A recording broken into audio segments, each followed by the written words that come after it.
ఇక్కడ బియ్యం పోయాలి ఎవరు వస్తారు మామ మేమే పోస్తాం బిడ్డ 10,000 పట్టు చీర తెస్తాము 10,000 పట్టు చీర తెచ్చి మీ నాయనకు మీ అమ్మకు బియ్యం పోస్తారు దండమే మాట్లాడరా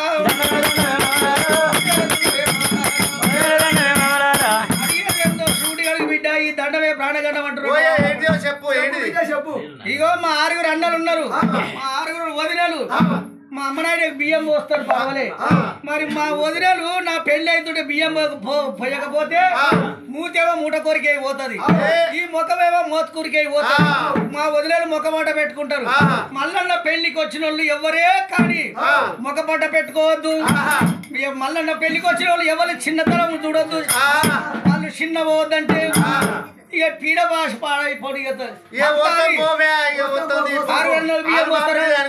దండమే మాట్లాడరా మరి నా కళ్యాణం అయితే నాకు కూడా ఒక పీడికడ బియ్యం పోయాలి మెచ్చిన మాట్లాడరు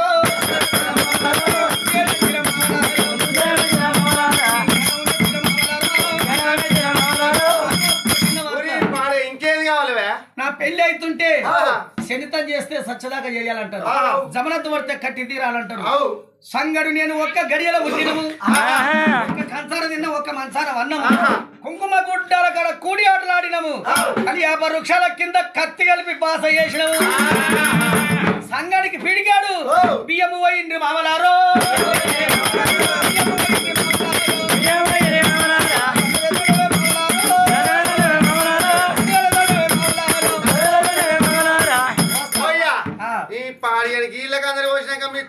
తోడు లెక్కలే ఉన్నదంటావు ఆయన మొత్తం పోవే మెచ్చిన మామలారా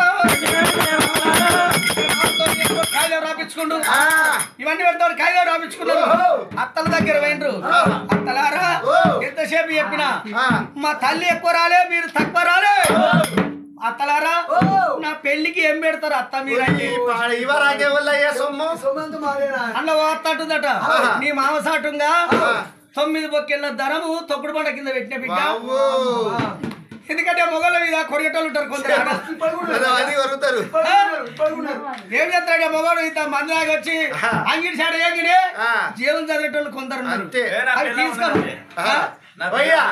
ఆయన పెద్ద పిల్ల ఉండొచ్చు అట్లే ఎత్తవచ్చు అయితే కొందరేమో తొక్కుడు పంట కింద కొందరు ఉంటారు కొందరేమో కూరాడు కింద కొందరు పెట్టిండ్రు కొందరేమో వెనకట దుగుళ్ళు ఉండేది అమ్ముత దూడు ఆ దూడు కింద తోడుకొని కొంతమంది దాచిపెడుతున్నారు ఓ అత్తలారం మీది ఎటువంటిగా తులిసప్ప తిరగొద్దు గాని మామలారా మీది మీ దాన్నే ఉండని మామా నా పెళ్లికి మా అత్తమ్మ కోరుకుందని ఇంత పెద్ద లొకాట చూయించుండు మల్లన్న అమ్మో అమ్మో మా పొరగల్ల పెళ్లి అయిపోయింది అల్లుడా మా 7 అన్నదమ్ములకు ఒక్క చిన్న పోరు విట్టా నీకు పెళ్లి చేద్దాం పొరగల్ల పెళ్లి అయిపోయింది అందట్లో నువ్వు చిన్నోడివి అల్లుడా పల్లెర్ల పాటు కింద అటవట్టిగా ధనముకోట ఉన్నది పల్లెర్ల పాటు మీద 12 ఎకరాలతో ఉన్నాడు ధనముకోట ఆ కోట మీద ఎవరు వంటి జడ మైసం ఉంది అన్న దుజ్జాన వేసిన వాళ్ళే కానీ తీసిన వాళ్ళు లేరు ధనంకోట అంటే లెక్కలేని ధనంకోట 12 ఎకరాలు పల్లెర్ల పాటి మీద 12 ఎకరాలు ఎడల్పుతో ధనంకోట ఉంది మామా ఇంకా ధనంకోట దత్తమని మీరు ఎలా రాయండి అయ్యా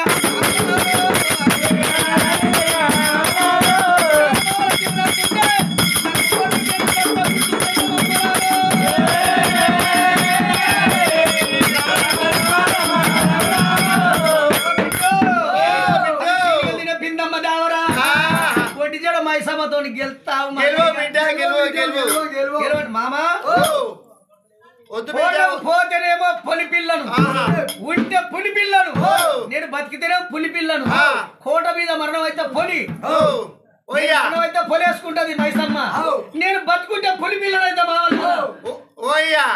ఇవరాకి ఎంతో మంది వేరు అటే వేరు ఇటు రాలే కోట పోయిన ఇక్కడ రాలే ఏమన్నా కానీ మామలారా అనుకోని మామలతో అటువంటి వాగ్దానం తీసుకున్నాడు అరే రే రే రే సాయిరో సంఘానికి సరి చేస్తే నాగబళ్ళు వస్తున్నాయి అదే నాగబళ్ళు వచ్చే టైం లోపల ఒంటి జడ మైసమ్మ ఓరంగల్ నుండి ఓరంగంటి ఎల్లమ్మ ఏమని ఉత్తరం రాసింది? అక్క నా ఇంట్లో కేదారి గౌరమ్మ నోములు నోముకుంటున్నా, నువ్వు ఈడుకు పెద్దదాని జోడుకు పెద్దదాని ఇంటికి వెళ్ళాలి, దొంతికి కడవవు. అక్క లేకుంటే నేను గౌరీదేవి నోములు ఎట్లా నోముకుంటాను అక్కకు ఉత్తరం రాసింది. ఆ ఉత్తరం చూసుకొని వంటి జడమైసమ్మ పొలిమర మీద పోతలింగని కావలు పెట్టింది. కోటకు పోకుంటా ధనం కోటకు పోకుంటా పోతలింగని కావాలన్నాడు. వంటి జడమైసమ్మ పోయినాడికి వెళ్ళి అది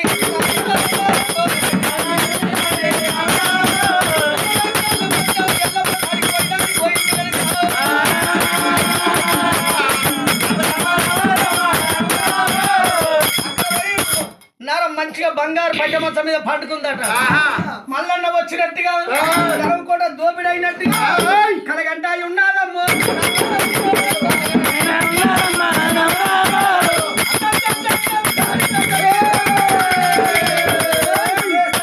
పొడుగు కుసుండకున్నదాడు పొడుగు చేతులు సన్నంగి పడతారు, పూల బురదోలే పాత వాయోలే రోగల మండలోలే చుట్లుకు మడకాల సాటి పట్టుకుంటుందట. ఎల్లమ్మ ఏమడిగింది? అక్క నీ కొంపే మునిగిందే సాటి కొట్టుకున్నావంటే ఏమైంది? ధరము కోటలో దొంగలు పడ్డట్టు కలబడ్డది. ధరం కోట్ల ఏముంది అక్క అని ఎల్లమ్మ అడిగిందట. ఏముంది చెల్లె? ఒక తలే, ఒక ముంత, నేను కప్పుకునే బొంత. మరి కళానికే గిట్లా పడుతున్నావు నువ్వు? అమ్మా ఓ బొడక తల్లి ఒక ముంత, ఒక తలే, కప్పుకునే బొంత. జంగవాడు బోరెవంత మొగడు వంక బొంత సింపులకి ఎడతారు చూడు, ఆడు బొంతలు పెట్టుకునేదట కట్టాలి కట్టాలి. అది రాగానే అక్కడికి రాగానే